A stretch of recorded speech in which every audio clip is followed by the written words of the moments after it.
nagseselos ka? Naiingit ako! O di lumabas din yung totoo. But it's not what you're thinking. Naiingit ako kasi kayong dalawa yung magkaibigan. Ako ano? Eksapwera ako. Nawalan ako ng kaibiganan mo kung bakit tayo nag-iba ka. Nagbago ka! Nagbago ako kasi yun ang gusto mo, di ba? Paulit-ulit mong pinaramdam sa akin na wala akong kwentang tao kaya inayos ko yung sarili ko kaya tumino ako. Tapos hindi mo kaya maging masaya para sa akin? Kasi bakit? Kasi nagawa ko yun nang wala ka, nagawa ko yun nang hindi ka kasama. Mali ka. Wow! Mali na naman ako. Kasi ikaw yung palaging tama. Kasi ikaw yung nakaangat sa amin.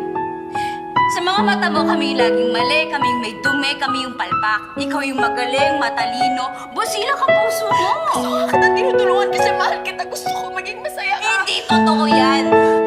Ginagawa mo yan para sa sarili mo na